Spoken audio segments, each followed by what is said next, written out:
नमस्कार दोस्तों। आज हम लोग बात करेंगे सीरम क्रिएटिनिन के बारे में। बायोकेमिस्ट्री में इस को लगाया जाता है और बहुत ही इम्पोर्टेंट इन्वेस्टिगेशन है बायोकेमिस्ट्री में ये। और इसका मेन यूज़ जो है वो रीनल फंक्शंस को असेस करने के लिए और जो रीनल डिसीज़ होती हैं उनका पता लगाने के लिए करते हैं।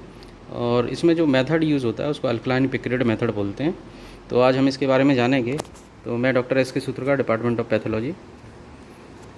तो पहले क्रिएटिन के बारे में जानते हैं। तो क्रिएटिन एक तरह का बेस्ड प्रोडक्ट है जो बेसिकली जो मसल मेटाबॉलिज्म होती है, जब एटीपी का प्रोडक्शन होता है उस में बेसिकली जो फॉस्फोक्रिएटिनिन हाई एनर्जी मॉलिक्यूल्स होते हैं उनका कन्वर्शन क्रिएटिनिन में होता है एज ए एंड प्रोडक्ट।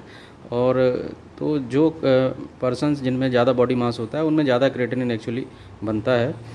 और एक तरह का ये बेस्ट प्रोडक्ट है और ये फ्रीली फ़िल्टर्ड होता है किडनी के द्वारा। और बहुत ही स्मॉल अमाउंट में इसका प्रोडक्शन होता है, 0.5 से लेकर 1.5 मिलीग्राम पर डेसीलीटर तक। और इसको बेस्ट इंडिकेटर माना जाता है रीनल फंक्शन को असेसमेंट करने के लिए। और इसीलिए इसका यूज़ किडनी डिसीज़ को रूल आउट करने के लिए किया जाता है। अगर हम इसके फॉर्मेशन के बारे में बात करें तो जैसा कि मैंने बताया कि ये जो फॉस्फोक्रिएटिनिन जो हाई एनर्जी मॉलिक्यूल्स होते हैं जो स्टोरेज फॉर्म रहती है जिनका मसल्स में, उनका कन्वर्शन होता है क्रिएटिनिन में मेटाबॉलिज्म के बाद। तो ये टोटली डिपेंड करता है क्रिएटिनिन का परसेंटेज बॉडी मसल मास पे या बॉडी वेट पे। तो जो लोग जिनका बॉडी बिल्ड ज़्यादा रहता है उनमें क्रिएटिनिन एक्चुअली ज़्यादा होता है या उनकी वैल्यू ज़्यादा रहती है। और दूसरा, अगर क्रिएटिनिन लो बॉडी मास है तो उनमें थोड़ा क्रिएटिन की जो नॉर्मल वैल्यूज़ होती हैं वो थोड़ी कम होती हैं। तो ये एक तरह का बेस्ट प्रोडक्ट है और ये सभी बॉडी पार्ट्स या जो बॉडी फ्लूइड्स हैं उसमें प्रेजेंट रहता है और ग्लोमेरुलाई के थ्रू बिल्कुल फ्री फिल्टर्ड होता है और एक्सक्रीट होता है यूरिन में। तो ये क्रिएटिन के बारे में था। अगर हम इसकी नॉर्मल वैल्यूज़ के बारे में बात करें तो जो मेल्स होते हैं उनमें 0.6 से लेकर 1.2 मिलीग्राम पर डेसीलीटर इसकी नॉर्मल रेंज होती है। और जो वुमेंस होती हैं उनमें 0.5 से लेके 1.1 मिलीग्राम पर डेसीलीटर इसकी वैल्यू होती है। और जो टीनेजर्स होते हैं उसमें 0.5 से लेके 1.0 मिलीग्राम पर डेसीलीटर रहते हैं। और जो बच्चे होते हैं जिनमें बॉडी मास थोड़ा कम होता है उसमें क्रिएटिनिन का लेवल भी कम पाया जाता है, 0.3 से लेके 0.7 मिलीग्राम पर डेसीलीटर। अगर हम लो क्रिएटिनिन के बारे में बात करें तो कई कंडीशंस होती हैं जिनमें क्रिएटिनिन का लेवल कम हो जाता है। और जैसा कि मैंने बताया कि लो मसल मास जिनमें रहती है उन सारे पेशेंट्स में और उन पर्सन्स में क्रिएटिनिन का लेवल कम होता है। जैसे फीमेल जेंडर के जो पेशेंट्स होते हैं या एल्डरली पेशेंट होते हैं या क्रोनिक इलनेस के जो केसेस होते हैं उन सभी केसेस में, चाहे वो ल्यूकीमिया के केस हों, चाहे वो स्टारवेशन के केस हों, चाहे कोई क्रोनिक इन्फ्लेमेटरी कंडीशन ट्यूबरकुलोसिस के केस हों, उन सभी केसेस में बेसिकली क्रिएटिनिन का लेवल थोड़ा कम हो जाता है। और इसके अलावा माल न्यूट्रिशन एक दूसरा कारण है जिसमें क्रिएटिनिन का लेवल कम हो जाता है पेशेंट्स में अगर वो माल न्यूट्रेटेड है। और इसके अलावा तीसरा, स्ट्रिक्ट जो वेजिटेरियन डाइट पे जो लोग रहते हैं उनमें भी क्रिएटिनिन थोड़ा कम बनता है। इसके अलावा फिजियोलॉजिकली क्रिएटिनिन लो पाया जाता है प्रेगनेंसी में। और एडवांस लिवर जो डिसीज़ होती हैं, एंड स्टेज लिवर डिसीज़ होती हैं, उनमें भी क्रिएटिनिन का लेवल कम रहता है।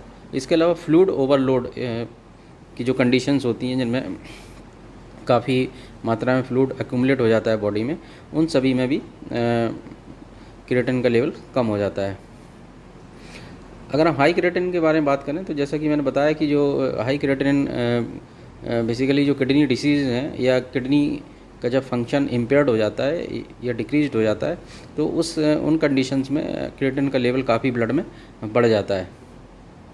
तो जैसे कि हाई क्रिएटिनिन की जो कंडीशंस हैं, रीनल डिसीजेज़ हैं या यूरिनरी ट्रैक्ट ऑब्स्ट्रक्शंस के जो केसेस हैं, इसके अलावा रेड्यूस्ड जो ब्लड सप्लाई अगर जो किडनी को रहती है किसी भी कंडीशन में, जैसे कंजेस्टिव हार्ट फेलियर है, उन सभी में किडनी का परफ्यूजन कम हो जाता है। और उन सारी कंडीशंस में बेसिकली जो आपका क्रिएटिनिन है इसकी वैल्यूज़ ब्लड में काफ़ी बढ़ जाती है। इसके अलावा शॉक के जो पेशेंट्स हैं या डिहाइड्रेशन के जो पेशेंट हैं जिनमें सीवियर लूज मोशन है या सीवियर वॉमिटिंग हो रही है, तो ऐसे केसेस में भी क्रिएटिनिन का लेवल काफ़ी बढ़ जाता है। अगर हम इसके प्रिंसिपल के बारे में बात करें तो क्रिएटिनिन बेसिकली रिएक्ट करता है अल्कलाइन पिक्रेट से, और इसके रिएक्शन के बाद एक ऑरेंज कलर्ड कंपाउंड बनता है। तो ये इसका प्रिंसिपल है, और इस ऑरेंज कलर्ड जो कंपाउंड बनता है इसकी ऑप्टिकल डेंसिटी को हम मेज़र कर सकते हैं कैलोरीमीटर में, और उसको कंपेयर करके स्टैंडर्ड के साथ में इसका कैलकुलेशन कर सकते हैं। तो रिएजेंट्स में यहाँ पे पिक्रिक एसिड रिएजेंट यूज़ किया जाता है, और इसके अलावा बफर रिएजेंट रहता है, और क्रिएटिनिन का जो स्टैंडर्ड है 2 मिलीग्राम पर डेसीलीटर का रहता है। और इसमें जो स्पेसिमेन के जो सैंपल हो सकते हैं वो सीरम हो सकता है, यूरिन हो सकता है, या 24 आवर यूरिन हो सकता है। लेकिन जो 24 आवर यूरिन का अगर एस्टिमेशन कर रहे हैं तो इसको प्रेफर्ड माना जाता है यूरिन सैंपल के ऊपर। और इस केस में जो 24 आवर यूरिन का जो सैंपल होता है उसको डाइल्यूट किया जाता है पहले 1:50 के रेशियो में डिस्टिल वाटर में।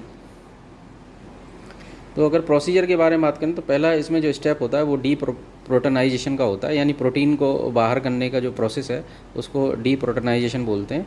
तो स्पेसिमेन में से प्रोटीन को पहले निकालने की प्रक्रिया होती है। तो इसके लिए 2 ml इसमें पिक्रिक एसिड एक टेस्ट ट्यूब में लेते हैं, और उसमें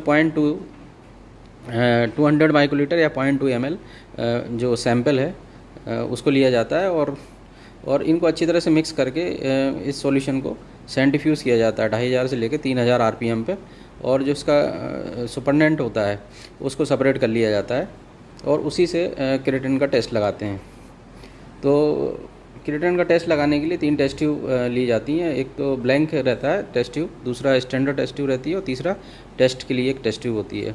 तो जो ब्लैंक है इसमें 1 ml पिक्रिक एसिड और 10 माइक्रोलीटर डिस्टिल वाटर और 10 माइक्रोलीटर बफर रिएजेंट को ऐड किया जाता है ब्लैंक में। और जो स्टैंडर्ड होता है उसमें 1 ml ऑफ पिक्रिक एसिड और 10 माइक्रोलीटर स्टैंडर्ड को ऐड किया जाता है, और 10 माइक्रोलीटर जो है बफर रिएजेंट को ऐड किया जाता है। और जो तीसरी टेस्ट ट्यूब होती है वो बेसिकली उसमें 1 ml पिक्रिक एसिड और उसके साथ जो स्पेसिमेन है 10 माइक्रोलीटर स्पेसिमेन और 10 माइक्रोलीटर बफर रिएजेंट को ऐड किया जाता है, और इन तीनों टेस्ट ट्यूब को 20 मिनट्स के लिए रूम टेम्परेचर पर रख दिया जाता है। और इसके बाद इसकी जो ऑप्टिकल डेंसिटी है या जो एब्जॉर्बेंस है उसको कैलकुलेट किया जाता है। तो अगर हम इसके कैलकुलेशन के बारे में जानें तो ये जो optical density of the test divided by the optical density of the standard, और इसको मल्टीप्लाई करते हैं 2 से। तो इस तरह से जो नॉर्मल वैल्यू सीरम क्रिएटिनिन की आती है वो 0.6 से लेकर 1.2 मिलीग्राम के बीच में हो सकती है। और अगर हम यूरिन क्रिएटिनिन की गणना करें या उसका कैलकुलेशन करें तो इसको ग्राम पर लीटर में इसको कैलकुलेट किया जाता है। और अगर इसको मिलीग्राम में देखेंगे तो मिलीग्राम में 1.1 से लेकर 3.3 मिलीग्राम पर डेसीलीटर इसकी वैल्यू होती है। और इसको भी optical density of the test divide by optical density of standard और 1 से इसको मल्टीप्लाई करके यूरिन क्रिएटिनिन की वैल्यूज़ को निकाला जाता है। और दूसरा एक और इम्पॉर्टेंट पैरामीटर है ब्लड यूरिया नाइट्रोजन और क्रिएटिनिन का जो रेशियो होता है। बहुत सारी कंडीशंस होती हैं जिनमें इसका यूज़ किया जाता है, और उन कंडीशंस को डायग्नोस करने के लिए ये प्रेफर्ड पैरामीटर माना जाता है। तो नॉर्मली 20:1 का इसका रेशियो रहता है, और ये रेशियो काफ़ी कम हो जाता है कुछ कंडीशंस में, जैसे कि एक्यूट ट्यूबुलर नेक्रोसिस के जो केसेस हैं, या लो प्रोटीन इंटेक्ट के जो पेशेंट्स होते हैं, स्टारवेशन है, या सीवियर लिवर डिसीज़ हैं। इन सभी कंडीशन में जो ब्लड यूरिया नाइट्रोजन है और क्रिएटिनिन का जो रेशियो है वो काफ़ी कम हो जाता है। इसके अलावा कई कंडीशन में इसका लेवल काफ़ी बढ़ जाता है, जैसे प्री रेनल यूरेमिया है, या हाई प्रोटीन इंटेक्ट है, या जो जीआई ब्लीडिंग के जो केसेस होते हैं तो उन केसेस में काफ़ी इसका लेवल बढ़ जाता है। इसके अलावा ये हाई रहता है, और हाई क्रिएटिनिन के साथ में इसकी वैल्यू अगर ब्लड यूरिया नाइट्रोजन का जो रेशियो है वो हाई है और साथ में क्रिएटिनिन की वैल्यू भी हाई है, तो उस सिचुएशन में पोस्ट रीनल ऑब्स्ट्रक्शन के केसेस हो सकते हैं, या प्री रीनल यूरेमिया हो सकता है, और या रीनल डिसीजेस। तो ये एक तरह का इम्पोर्टेंट पैरामीटर है जिससे कि बहुत सारी क्लिनिकल कंडीशंस हैं उनको डायग्नोस कर सकते हैं। तो ये सीरम क्रिएटिनिन के ऊपर था। मुझे आशा है ये वीडियो आप लोगों को पसंद आएगा। इसको देखने के लिए धन्यवाद। Thank you very much.